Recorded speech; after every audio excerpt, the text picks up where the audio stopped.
Bom dia a todos, bom dia a todas. Bom dia para você que nos assiste pela Pop TV em Sobradinho e Porto Alegre. Sejam todos muito bem-vindos e bem-vindas a mais um ICL Mercado Investimentos e hoje ressaca da Super Quarta. Então vamos contar o que aconteceu, o que foi decidido, quais foram as justificativas para o aumento da Selic e já adianto para vocês.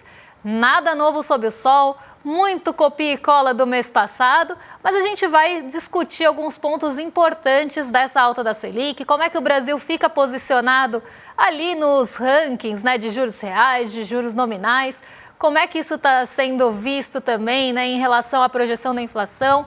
Então a gente vai tratar de todos esses assuntos com você hoje, mas também vamos falar do preço do ovo, que ficou o assunto de ontem, e da produção industrial, que surpreendeu esse mês.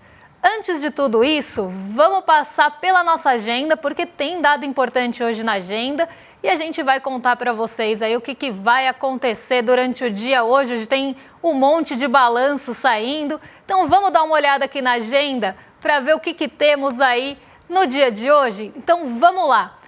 Na Alemanha saiu a produção industrial de março.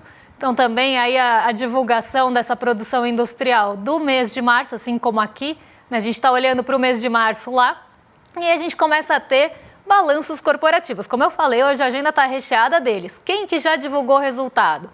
A Restaurant Brands, né? A ConocoPhillips e a Ambev antes da abertura aqui no Brasil. Aí a gente tem o IGPDI de abril e o IPCS da primeira quadricemana de março. Então, aqui aquele IPC semanal e aí a primeira quadricemana de maio. Desculpa, eu falei março, mas é maio. Aí temos 8 horas da manhã. A decisão de política monetária do Reino Unido. Então, a decisão também já aconteceu lá no Reino Unido. A decisão de juros já foi conhecida. E aí a gente vai para outra parte da agenda que tem uma certa movimentação. Vocês vão ver que tem aqueles dados que a gente está acostumado a ver toda semana, tipo pedidos de auxílio-desemprego nos Estados Unidos na semana até 3 de maio, o custo unitário da mão de obra também do primeiro trimestre, só que aqui é um dado ainda preliminar, não é o dado final, é uma prévia, uma primeira leitura aí do custo unitário de mão de obra. E o mercado de trabalho, a gente vai falar disso daqui a pouquinho, quando a gente for falar de juros, mas ele está muito ali na centralidade da discussão nos Estados Unidos. Então é muito importante que esses dados de mercado de trabalho sejam acompanhados, até porque o Fed, o Banco Central dos Estados Unidos, já sinalizou que por lá esse dado está sendo acompanhado muito de perto. Então vamos entender isso e vamos entender por que isso está ganhando tanta relevância. Aqui no Brasil tem a teleconferência dos resultados do Bradesco de ontem. Então ontem foram conhecidos depois do fechamento os dados ali, os resultados, o balanço do Bradesco. E hoje às 10h30 começou a conferência para explicar esses resultados. E aí tem toda aquela situação que mostram ali qual vai ser o guidance, né, a sinalização para frente. E isso é muito importante quando se fala aí de resultado corporativo. Depois temos estoques no atacado de março nos Estados Unidos e aí a gente volta para os balanços. Vamos voltar ali para essa temporada de balanços que tem um monte de coisa também aqui no Brasil.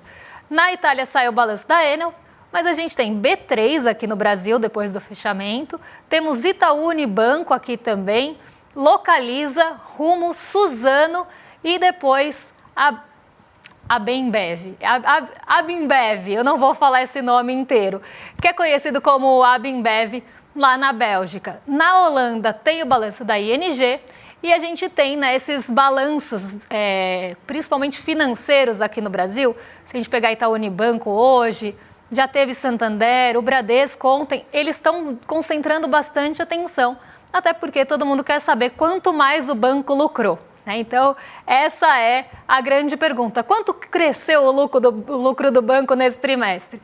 Então, os resultados estão aí para contar e como é que estão as projeções para frente também desse lucro que não para de crescer, normalmente aí do setor financeiro.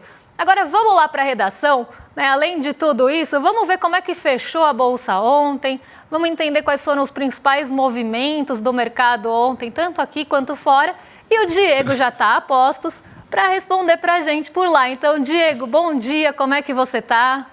Bom dia, Débora, bom dia a toda a nossa audiência, bom dia para a Gladys, bom dia para o Lucas Pacheco, bom dia para o Adriano, Bom dia para o William De Luca, que já chegou no chat causando aqui, me provocando. Enfim, bom dia para o Hélio, bom dia para todo mundo. Quintou hoje, semana praticamente encerrada, mas só que eu tô mal acostumado depois de 2 feriados estendidos praticamente, né? E isso... Bom, desculpa.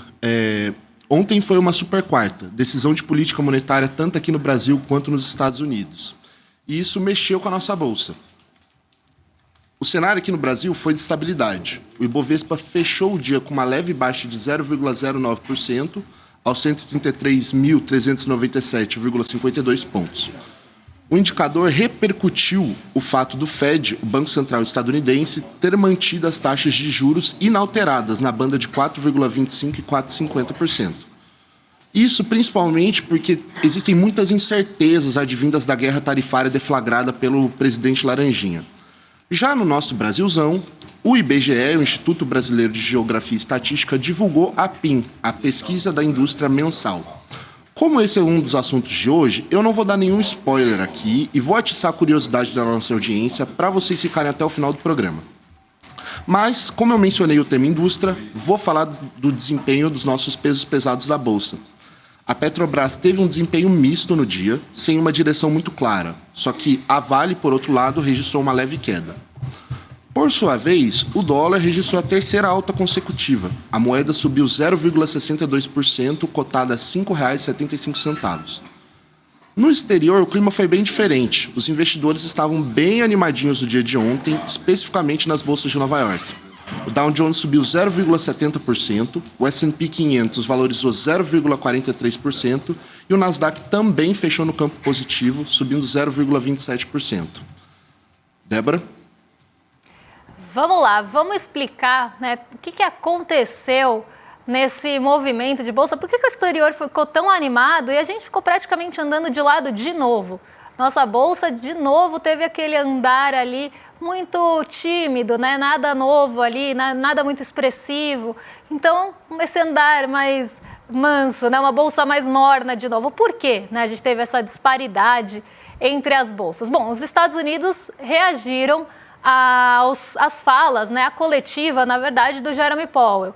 Então, foi uma reação ali a taxa de juros dos Estados Unidos mesmo e a decisão de política monetária que a gente vai tratar daqui a pouquinho, mas que, como o Diego já falou e como não choca ninguém, porque isso já estava quase dado, é que a taxa lá foi mantida. Mas mais do que isso, porque isso já estava ali com grande probabilidade de acontecer, o que o mercado queria era buscar sinalizações na fala do Powell em relação ali a possíveis altas, possíveis quedas, próximas manutenções, próximos passos mesmo da taxa de juros nos Estados Unidos e como ele está vendo toda essa questão da economia por lá.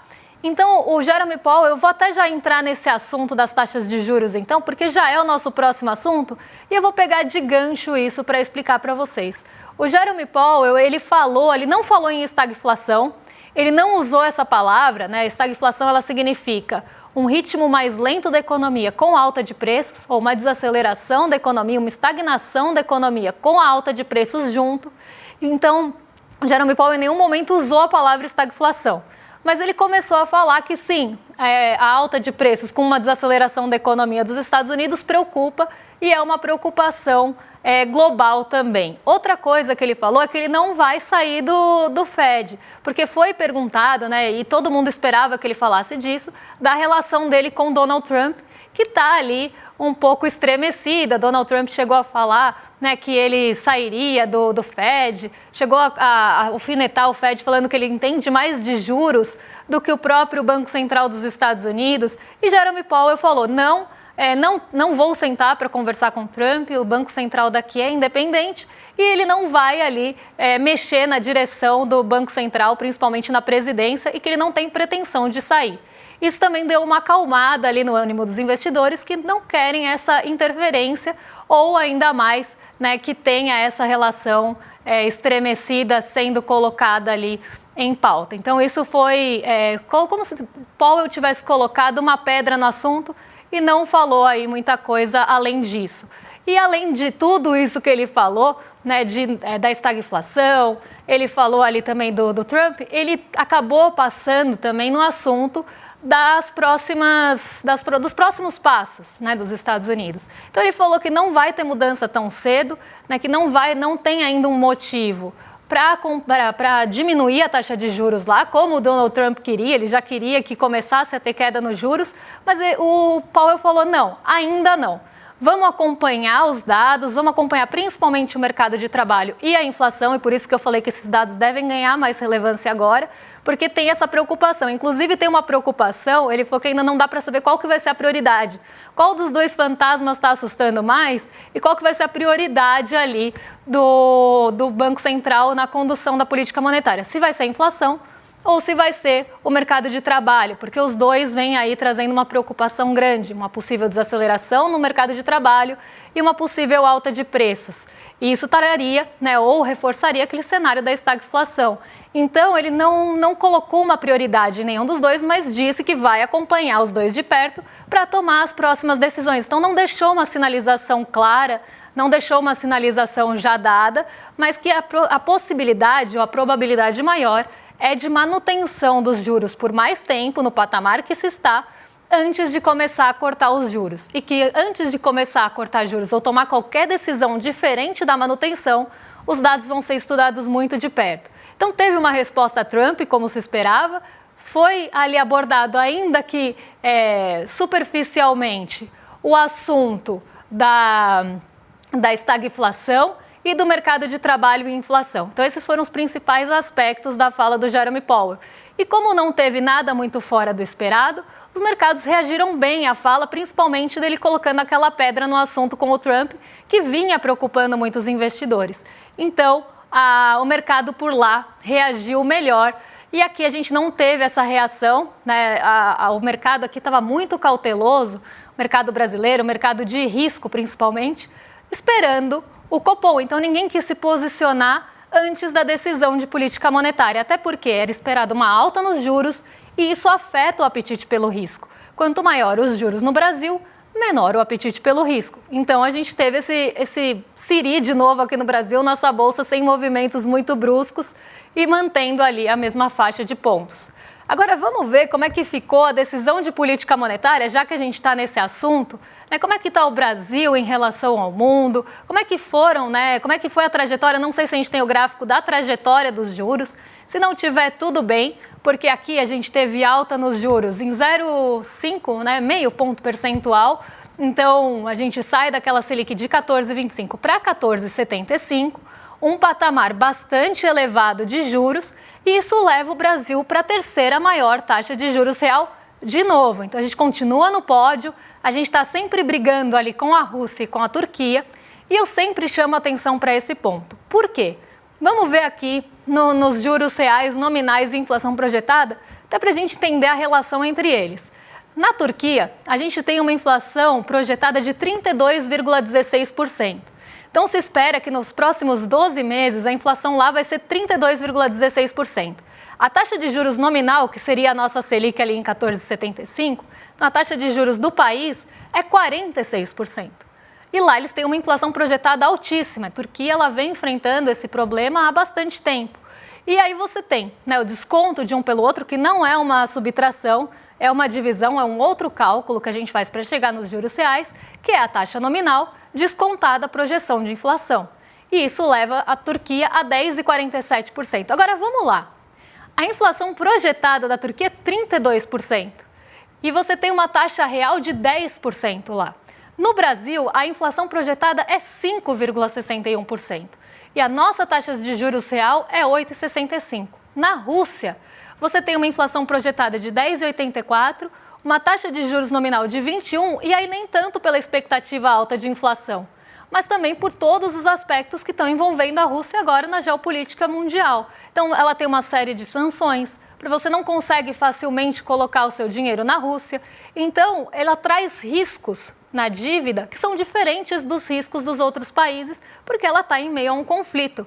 Então, você espera sim que lá vai ter um juros nominal mais alto, porque tem um risco do país, justamente o risco dele estar envolvido em uma guerra, em um conflito com a Ucrânia.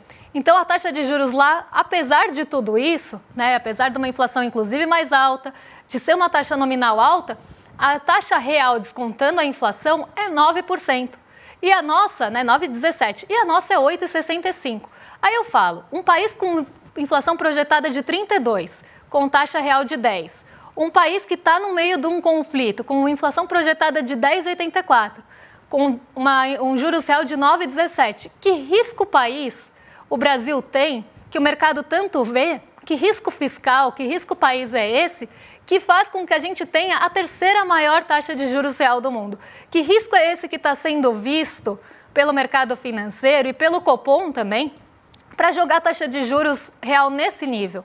E aí eu até conto, né, porque o México está em sexto lugar. O México, ele tem ali, né, aqui tá errada essa taxa de juros real, tá?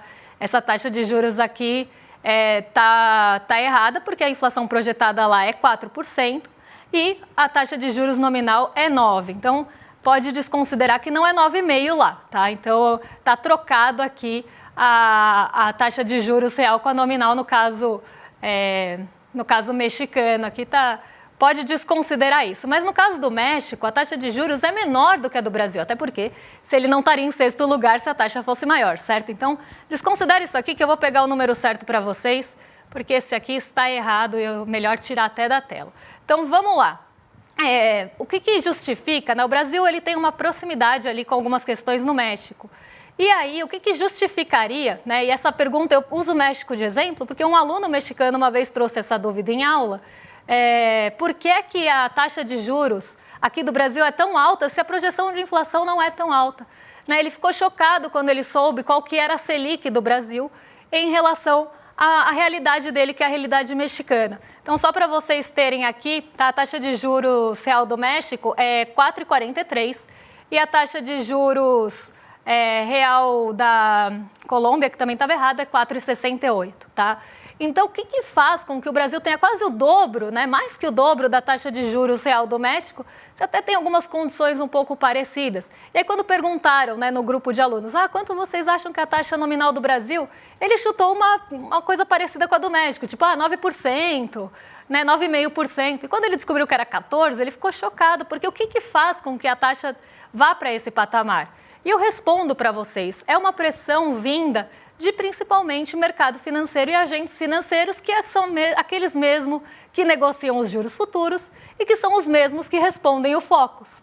Então, você vê essa pressão vinda do mercado por juros cada vez mais altos no país, com a justificativa de, aqui a gente tem uma inflação muito elevada, com possibilidade de alta e uma projeção de inflação mais alta acima da meta. Então, a taxa de juros ajudaria a trazer isso mais para perto, né, do teto da meta. E, além de tudo, tem o risco país que está crescendo. Aí eu pergunto, qual que é o risco país que está crescendo? É um risco país parecido com um país em guerra? É um risco país igual a de um país que tem 30% de inflação para ter uma taxa tão parecida assim? Não é, né? Esse risco país que é colocado normalmente ou em veículos hegemônicos, ou quando a gente vê uma entrevista de algum agente do mercado, é praticamente risco fiscal. Se gasta muito, isso vai pressionar a inflação. E aí eu falo, existem gastos e gastos. Né? Gasto não é gasto, assim, gasto é gasto. Existem gastos que são ali uma forma de você estimular a economia, uma forma ali do papel do Estado ter um condutor, uma condução econômica. Tem gasto que realmente é gasto supérfluo. A gente não está falando de gasto supérfluo, a gente está falando de gastos estruturados de um Estado. E aí parece que o mercado, que os veículos veem tudo como gasto, independente da finalidade. E aí começa, tá gastando muito, aí você vai ver começa a falar que a trajetória da dívida está explosiva, você vai ver o gasto, vai ver a trajetória da dívida, vai ver a projeção de receita, de resultado nominal ali, e você não vê nada muito preocupante.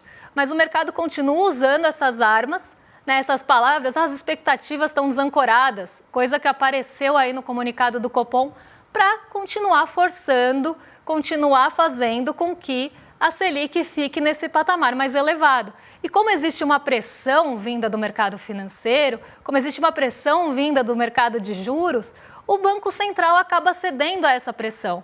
Ele não enfrenta. E quando a gente olha o comunicado do Copom, a gente vê isso com bastante clareza. Por quê? Parece que ele está respondendo ao Focus. Parece que a única guia que existe ali o único condutor que existe da reunião de Comitê de Política Monetária aqui do Brasil é o mercado financeiro e o Focus, porque tem várias coisas que aparecem, né, no comunicado do Copom, ainda não é a ata, é só o comunicado, é a primeira versão ali, a primeira fala em relação à alta dos juros, que foi unânime, inclusive, trazem vários aspectos que são esses aspectos discutidos no mercado. Então, parece que você está cedendo à vontade do mercado financeiro, você está entregando ali o que é esperado para não existir pressão em cima de você. Então, eu vejo, né, essa luta e esse cabo de guerra sendo puxado mais para o lado do mercado financeiro. E aí aparece, né, a volatilidade dos mercados financeiros, até aí né, os efeitos da inflação mundial, a desaceleração econômica como preocupações, mas tem outros pontos que começam a aparecer aqui. Atividades econômicas e no mercado de trabalho com dinamismo, embora tenha sinais de moderação no crescimento, e a gente viu que isso já está acontecendo. Outra coisa que apareceu, inflação cheia de núcleos e continua acima da meta, e expectativas do mercado, está na justificativa do Copom, do Focus para 2025 e 2026 estão desancoradas. Então, a palavra da desancoragem aparece várias vezes no comunicado. E aí, essa palavra, esse termo, né, a desancoragem, né, das expectativas, é um jargão de mercado. O mercado que ancora ou não ancora a expectativa. O que é essa expectativa desancorada que se fala? É justamente o mercado não está acreditando que a Selic vá ficar dentro da meta, que existe uma possibilidade da Selic, da inflação, desculpa, da Selic, olha eu, da inflação não ficar dentro da meta e não responder mais a alguns estímulos e voltar. E aí eu pergunto para vocês, né, existe alguma relação forte, né, entre a nossa inflação atual e a taxa Selic? Porque se tivesse, já não era para estar baixando. E aí começa a aparecer, os serviços estão resilientes, uma série de coisas aqui, desancoragem das expectativas por mais tempo.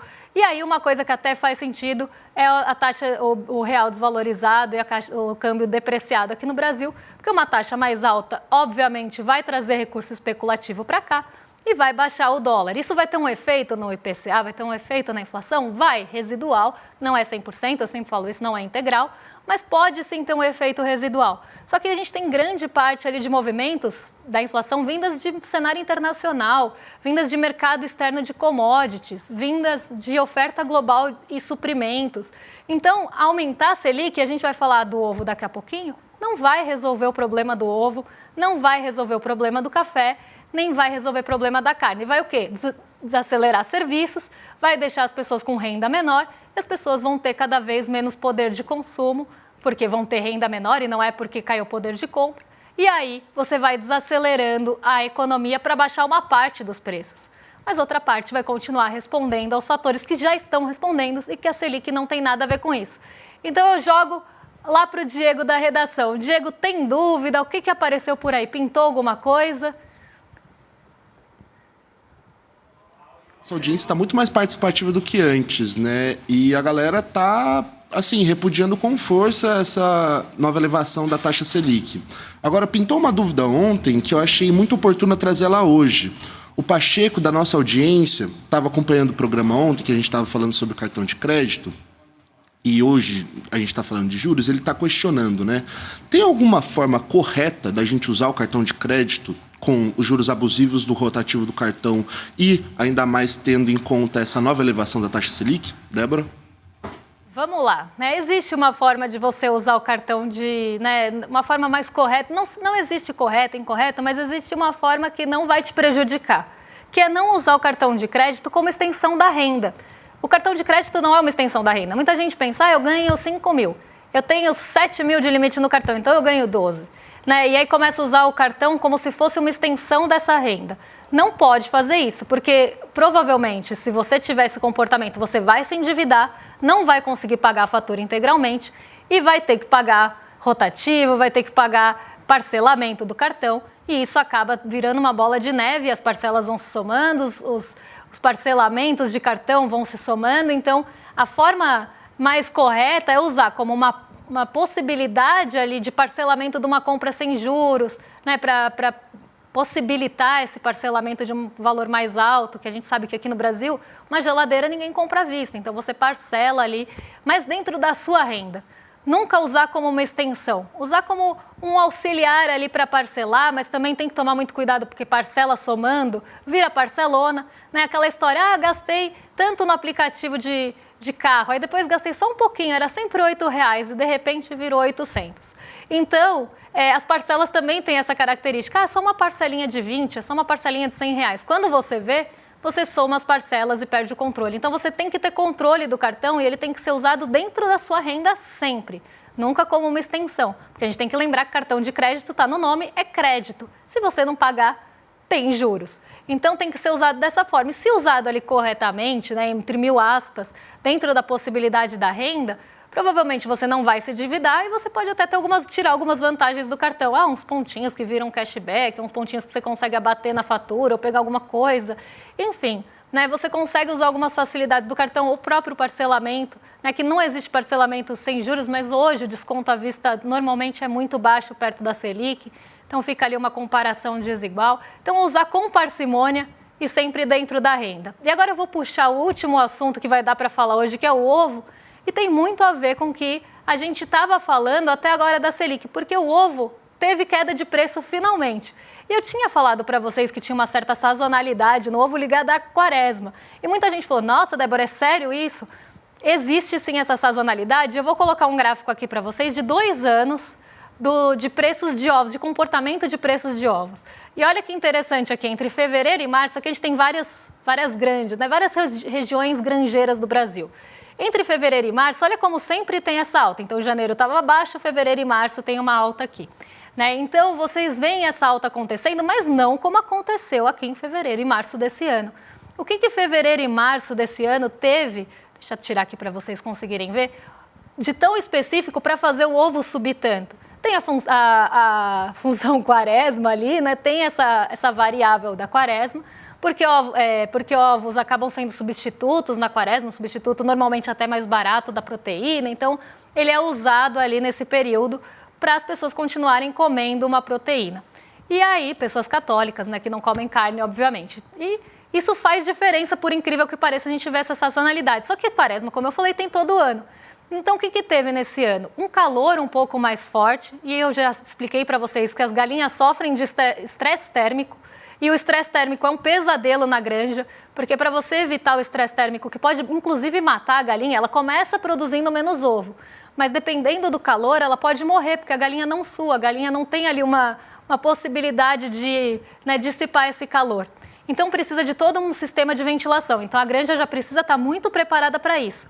Uma granja muito preparada para isso vai precisar de mais equipamentos de ventilação. Energia custa caro, então isso vai entrando no custo. Tem uma outra coisa, a gente teve alta no preço do milho, que é o principal suprimento ali das galinhas, né? Alta no preço das embalagens. Então você tem uma série de fatores que, como eu falei, foram empilhando e esses fatores levaram o preço do ovo juntos, todos combinados. Quaresma, estresse térmico, a energia mais cara e aí a granja dependendo de uma energia maior para conseguir, né, refrescar as galinhas. Aí a gente tem o milho mais caro, a embalagem mais cara, tudo isso vai deixando o preço final para o consumidor mais caro.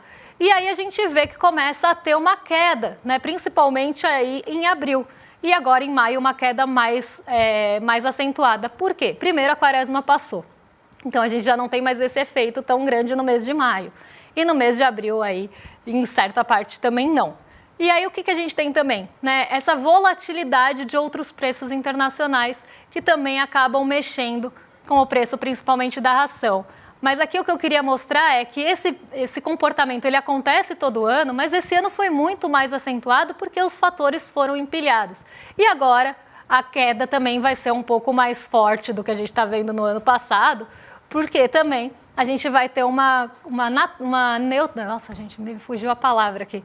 Não é uma neutralização, mas é tipo isso, vai voltar à normalidade, uma normalização de alguns fatores que estavam pressionando os ovos. Todos? Talvez não. Mas aqui a gente já começa a ter essa normalização no preço do ovo, que é uma boa notícia para a gente, que não tem nada a ver com a Selic, era isso que eu queria chegar. Não é porque a Selic subiu que o ovo caiu. O ovo caiu por uma série de outros fatores, então não adianta subir Selic para controlar alimento. Isso não vai funcionar. né? Os alimentos têm algumas dinâmicas próprias que são muito ligadas aí ao mercado, principalmente internacional de commodities. Agora, eu vou convidar vocês, antes de passar para o rolê, para se inscreverem no nosso link iclmercado.com.br, para não perder a aula que a gente vai ter do GCE, né, porque as elites odeiam o povo brasileiro, no dia 15 de maio, às 8 horas. Então vai ser uma aula magna e ela é uma aula gratuita para quem se inscrever. Então, se você quiser, e você tem que assistir, porque é uma aula imperdível, assistir a aula do GCE, né, com o Eduardo Moreira, em relação aí é uma aula, a primeira aula da pós, né? Então, como a gente vai abrir a segunda turma, a primeira aula vai ser aberta a todos. E aí, para assistir essa aula, você precisa só garantir o ingresso aí em iclmercado.com.br. Fica inscrito, recebe o convite e também o lembrete no dia para não esquecer, porque não dá para ficar de fora. Agora eu passo para os nossos vizinhos de cima do Rolê ICL, William Deluca e Guga Noblat, já estão a postos aí para conversar com vocês sobre uma série de assuntos. Eu acho que eles vão falar de conclave, tem ali uma série de assuntos. Até vou assistir o rolê. Será que hoje vão falar de bebê reborn no rolê? Vou assistir para descobrir, porque a gente estava falando sobre isso na redação hoje. Então, um beijo para vocês e até amanhã com mais um Mercado Investimentos. A gente traz a pesquisa industrial para vocês. Um beijão e até lá. Por que as elites odeiam tanto o povo brasileiro? Segundo essas elites, as cidades de fora são sempre as melhores, as pessoas lá são mais educadas, honestas, bonitas. Cidade boa é Miami, comida e cultura de valor só na Europa. É sobre esse tema e a explicação disso que farei a próxima aula magna da pós-graduação do ICL, Repensando o Brasil, Sociedade, Política e História. A aula Por que as elites odeiam o povo brasileiro será no dia 15 de maio, na quinta-feira, às 20 horas. É uma aula de graça e aberta ao público. Uma oportunidade única para você conhecer essa pós que é revolucionária. Participe desse momento especial com o ICL e a FESP São Paulo.